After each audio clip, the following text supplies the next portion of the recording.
Hi there, and welcome back to the Ingrain Workshop. I'm Rick, and today I'm going to show you how to wire a subpanel.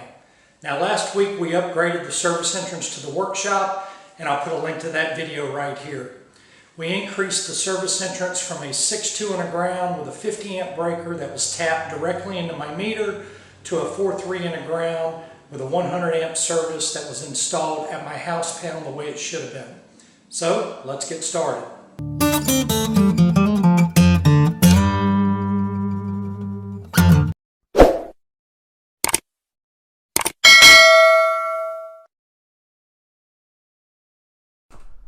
Okay, before we start wiring the sub panel in the workshop, I just wanted to show everyone the service entrance that I installed last week. You can see it coming down the exterior of the side of the house, and then I still have the trench open, and the conductor size is 4.3 and a ground.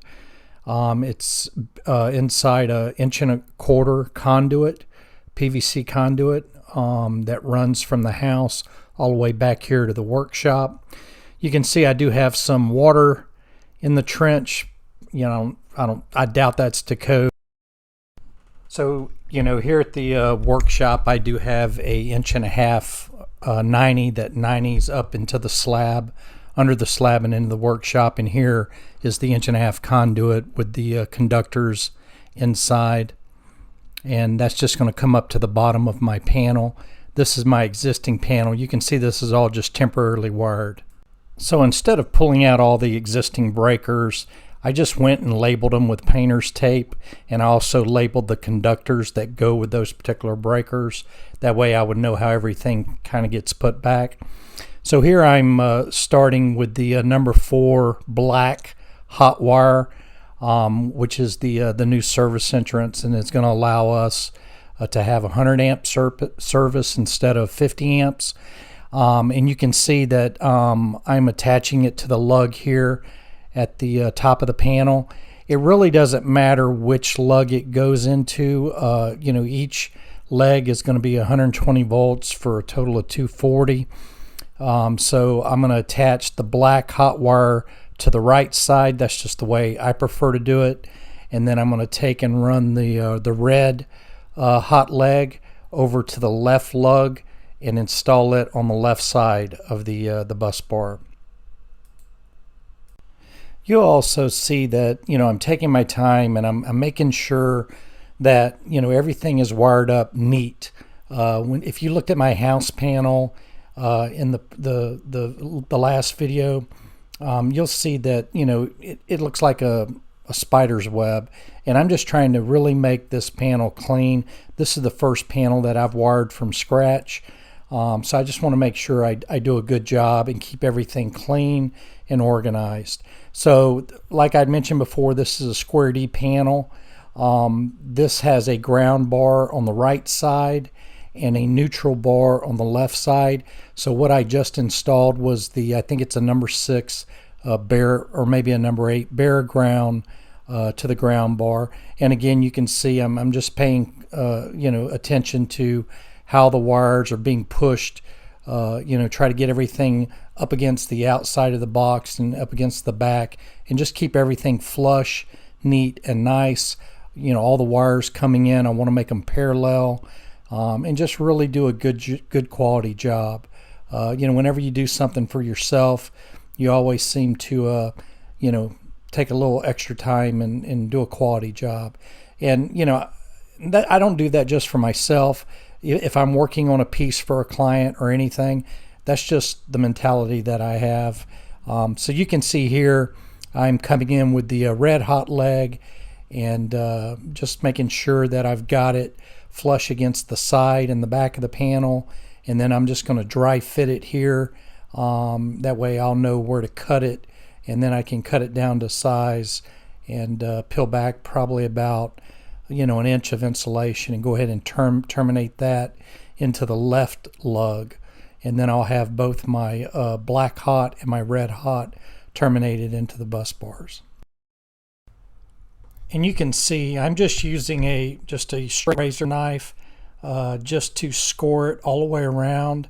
about an inch back. You don't have to worry about cutting the conductors. I mean, they're so large. You just don't have to worry about that. And then I just peel back a portion of it, and then I'm able just to unwrap the bottom inch, as you can see there, just exposing the bare number 4. And then I just put it in the lug at the top left and terminate it into the bus bar. So now I've got the red hot and the black hot. I'm assuming it's 120 volts each leg for a total of 240 volts. I don't know how that, correlates into 110 volts and 220 volts. Like I said, I'm not a licensed electrician, but that's basically what it is. You've got 120 volts on each leg for a total of 240 volts. So once I get both hot legs tightened up, and again, this is stranded copper, so you want to tighten it down, then try to move it in and out, and then tighten it down again, because the fact that it's stranded, you will be able to go back and tighten it down after you jiggle it back and forth. And then I'm just grabbing the number 4 white, which is the neutral, and again, I'm going to do the same thing. I'm just going to dry fit it, and once I get it dry fit, I'm going to peel back probably an inch of insulation and then terminate that into the neutral bar, which is on the left-hand side of this panel. And like I had mentioned earlier, you've got the grounding bar on the right-hand side, and the neutral bar is going to be here on the left-hand side. And this neutral bar will have a larger lug for this number 4 to terminate into.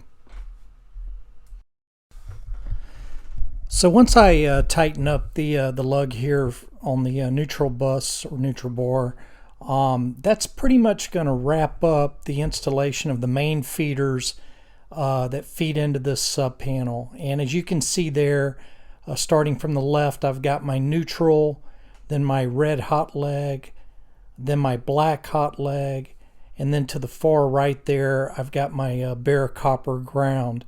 And so that's your 3-wire and a ground. And that's pretty much it as far as the main feeders go. Keep in mind, this all goes back to my main house panel, which is where I have the 100 amp breaker installed, and that breaker is in the off position. So, now that I've got all the main feeders terminated into my sub panel, now I can start the wiring of the branch circuit wiring. Since this panel was previously temporarily wired, I went ahead and labeled with some painter's tape all the breakers and then all the conductors or Romex that were associated with those breakers. And then I took and fed all the left-hand side circuits through the top of the left side of the panel, and all the right side circuits fed them through the top right side of the panel, just so everything would line up and I'd have enough conductors. And so once I did that, got everything labeled, now I'm just going back and stripping off the insulation. I'm just trying to strip off the insulation all the way back to almost where it enters the top of the panel. I'm using a straight razor just to score the very end of the insulation, and then I'm just using my hand and pulling back the insulation all the way up till probably an inch or two from the top of the panel. And then I'll peel back the paper that's wrapped around the black and white conductors, and then the paper that's wrapped around the bare solid ground. And once I do that, then I'll just break out the straight razor again and just cut it all off. But that way there's no risk in cutting the insulation that's around the actual conductors. And it's just safer to do it that way. And then once I get everything, all the insulation on all the Romex cut back, then I can start actually wiring up the panel.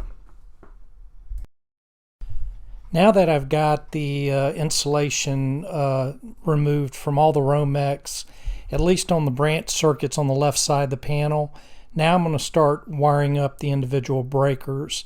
So I'm going to start with the ground wire first, and as you can see, I'm going to run it against the back of the panel, just try to keep everything clean and up against the side and the back of the panel.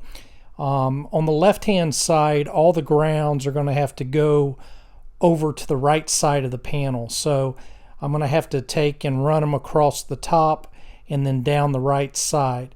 So instead of running them all the way down to the bottom of the ground bar is installed vertical. I'm just going to start at the very top of the ground bar and start terminating the circuits that are on the left side at the very top of the ground bar, which is on the right side. Now, when I start wiring up the neutrals, I'm going to do just the opposite. Since the neutral bar is on the left side of the panel, instead of starting at the top of the neutral bar, I'm going to start at the bottom and then work my way up. This way it just makes sure that I've got enough, lengthwise, enough conductors to hit all these termination spots that are either on the grounding bar or on the neutral bus. And then once I start wiring up the branch circuits on the right side of the panel, I'll do just the opposite. On the grounding bar, I'll start at the bottom, work my way back up to the middle.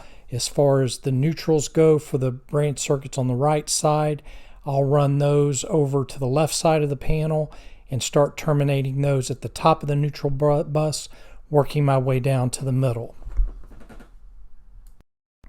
And as far as the neutrals and the grounds go, it really doesn't matter, where on the ground bar or where on the neutral bar they terminate. You can literally go down here, which is what I'm going to do, and just wire all the grounds and all the neutrals first, and just move the hot legs out of the way. And once I get all the neutrals and the grounds wired up, then I'll go back and wire the hot legs into the actual circuit breakers. Now I'm just tightening up the ground just to make sure that it's securely fastened to the grounding bar, and then that's going to wrap up the grounding portion of the first circuit that I'm working on. And as soon as it's securely fastened to the ground bar, then I'm going to move over to the neutral and grab the neutral for this particular circuit, and then I'm just going to dry fit it to where it's going to land on the neutral bar, and then I'm going to take and cut it to length, and then I'm going to peel back roughly half an inch to an inch of insulation, and then terminate it into the neutral bus. Now you see here I almost cut it to fit at the top of the neutral bus. Then I realized that it would be better to run all these neutrals all the way down and terminate them starting at the bottom of the neutral bus. So then I went back, measured it for that, and then I went back and made my cut. It wouldn't have been critical, but I just think that it really cleans the panel up and makes it look a lot nicer having it done this way. And again, this is just something that you can make this wiring an art form if you wanted to. Again, this was my first time doing it, and I just wanted to make sure I had a neat and clean panel. I typically use side cutters to just trim back the insulation, but I found these wire strippers, or this stripper tool, in my dad's toolbox, and decided I'd try to use it. Stripper tool. Rick, get your mind out of the gutter. Plus the supervisor might be watching. Yeah, it worked, but it didn't work great. I don't know if it needed lubrication or again, your mind's going in the gutter, but it just wouldn't strip it that easily. And I don't know if it was something I was doing or just something wrong with the tool, but I think I ended up just abandoning it and just using my side cutters just to strip off an inch of insulation. So now you see I've got the first neutral terminated at the very bottom of the neutral bus or neutral bar, and then I'm just going to repeat the same process for all the circuits. Now there's the black hot wire for that circuit, and I'm just going to make sure it's labeled. I'm going to put some painter's tape on it and then put the breaker number on it so I know that this conductor goes to that particular breaker, and then I'm just going to move this hot wire. It's not hot, but this black wire out of the way, and continue on wiring all the other circuits on the left side of the panel the same identical way. Just rinse and repeat. I'm going to start with the grounding, the bare copper ground, and I'm going to terminate that into the grounding bar, and then I'm going to find the neutral and terminate that into the neutral bus, and then just keep repeating that process until I'm done wiring all the circuits on the left side of the panel. Okay, now I'm on the right side of the panel, and I'm pretty much going to do everything I did on the left side. I'll start out by stripping off the insulation on the Romex, stripping it within 1 or 2 inches of the top of the box. And then once I get the insulation stripped off all the Romex, then I'll start wiring up the ground, the bare copper grounds, and then the white neutrals. And again, I'll do it in the same manner in which I did the left side of the panel. I'm just terminating them in reverse, which means that, I'll terminate starting at the bottom of the ground bar, working my way to the middle. And then on the left-hand side of the panel, I'll terminate the neutrals, starting at the top of the neutral bus, working my way to the middle, just to ensure that I've got the right length of conductors and I don't end up short. That's the last thing you want to do is when you're wiring a panel to end up short on your conductors. But it's not critical, but you can move things around, move breakers around if you need to, but I was just trying to avoid having to do all that since my breakers were already in place. And again, I just think it makes for a lot neater install.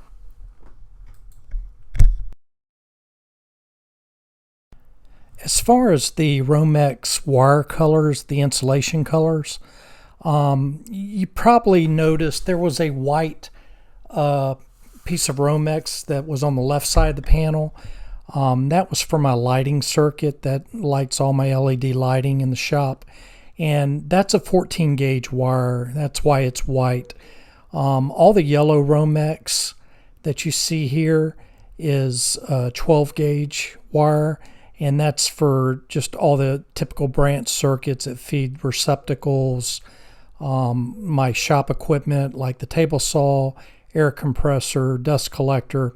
And then you'll see this orange piece of Romex on the right side of the panel.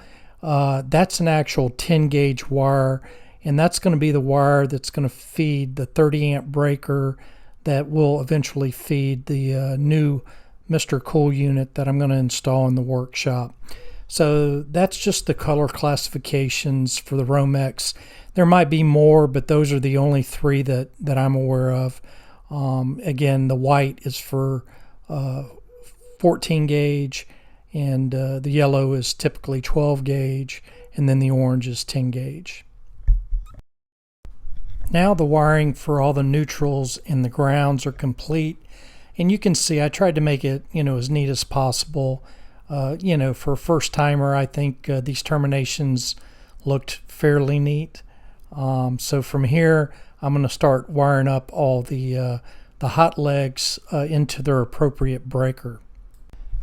I started with my table saw breaker. So the first thing I did was remove the painter's tape that was on that breaker, and then found the conductors which come from my table saw. And you'll notice that this conductor in my left hand's a red one. Table saw is a 220 volt circuit, so I've got both a red and a black hot leg, and they each plug into this 2-pole breaker. It doesn't matter which one goes into which. They're each going to pull 120 volts or 110 volts for a combined 220 to feed the piece of equipment, in this case the table saw. So like I said, it doesn't matter which one goes where, as long as they both plug into that 2-pole breaker, you're fine. And so now I'm just going to terminate the black hot into the top of the 2-pole breaker, and that's just the method in which I like to do it. Just like with the main feeders, I like to have the black on the left or on the right and the red on the left. When I'm wiring up 2-pole breakers, I just like to have the black hot leg on top and then the red hot leg on the bottom. There might be some code that requires it to be done a special way, but that's just the way I prefer to do it. And like I said, I really don't think it matters either way. And the reason I started with my table saw breaker is because both my table saw and my planer are fed from the bottom of the panel.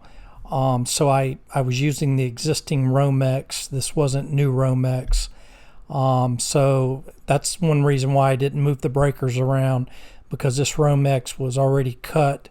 And I just wanted to make sure that I had enough length as far as the conductors go, because both the planer and the table saw run out of the bottom of this panel and were actually roughed into the slab of my metal building when I poured the slab and built it 10 years ago. So when I first built my metal building, I had a general idea of where I wanted certain pieces of equipment, and primarily the table saw and the planer. I pretty much knew where I wanted those two pieces of equipment, so I went ahead and roughed in the electrical under the slab. So there's pros and cons to that, of course.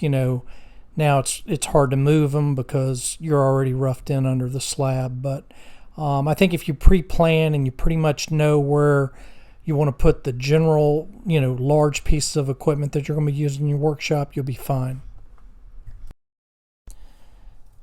So that's going to complete the breaker wiring on the right side of the panel. You can see how neat it is. I just try to keep everything running parallel, keeping things tight to the side of the box. You'll see both black and red hot legs. Of course, where you see a red and black, those are going to be my 2-pole breakers that are feeding 220 volt circuits for either my dust collector or my planer, table saw, those sort of things. So then I'm just going to basically, on the left-hand side, do the same thing. I'm going to match up the conductor with the breaker, then just take off the painter's tape, and then make sure that I dry fit it to where it needs to go, and then I'll cut the conductor to the actual length, and then strip off the insulation and install it in the actual breaker. And then that pretty much completes the installation of that particular circuit, and then I just go on to the next circuit until I complete all the circuits here on the left side of the panel. Now all the circuit wiring on the left side of the panel is complete, and for the most part the panel is now 100% wired. You can see I feel like I did a fairly good job just trying to keep things neat and organized. Again, this is my first try at wiring a electrical panel or sub-panel from scratch. But I think overall it came out real good. I'm very happy, very pleased with it. So now it's just a matter of putting the panel cover back on, and then going to the house panel inside the house and turning on the 100 amp breaker. But before I turn on the 100 amp breaker, I just, I need to make sure that everything here at the workshop is buttoned up. So that means, completing the panel cover installation, go ahead and get it back on, and then making sure that all the breakers are in the off position, because when I energize this panel, I don't want there to be any load on it whatsoever. So I'll just make sure that all the breakers are in the off position, then go to the house and turn the 100 amp breaker at the house on. Then I'll come back here in the workshop and slowly start turning on circuits, just making sure that I've got everything wired properly and everything's working properly. All my breakers are in the off position. Now let's go turn on the 100 amp panel or the 100 amp breaker at the house panel. So here we are at the house panel, and let's give it a shot and see what it does. All right, that's a good sign. It didn't trip. So the breaker didn't trip. We must be wired right. So let's go back out to the workshop and see how things look there. I'm going to try my lighting breaker first. So I turn my light circuit breaker on, and now I'm just going to walk over to the switch and turn the switch on just to make sure that the lights come on, and they do. So we've got power. I think we're good to go. But I still need to check the other circuits. So what I'm going to do is just systematically go down the breaker and start turning on, the circuits individually, and then make sure that the equipment that they're tied to, make sure that the equipment runs properly. So let's try the table saw. All right, so I think it's safe to say table saw check, and now let's move over to the planer.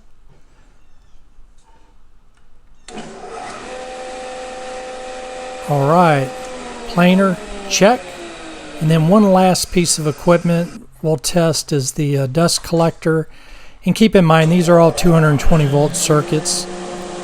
Dust collector check. So I think we're pretty much done, and I think that's pretty much going to be a wrap for this one. I hope you guys enjoy the video, and I hope it helps you in your project.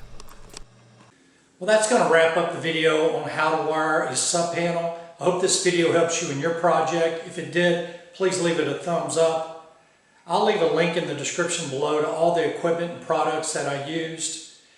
I'd like to take a moment and thank all my subscribers. Your comments and support is greatly appreciated. And if you're new to the channel and you like DIY projects and woodworking projects, then hit that subscribe button and ring that notification bell. Now get out there and create, build, and inspire. And as always, pay it forward. This is Rick with the Ingrain Workshop signing out. I'll see you next week, and thanks for watching.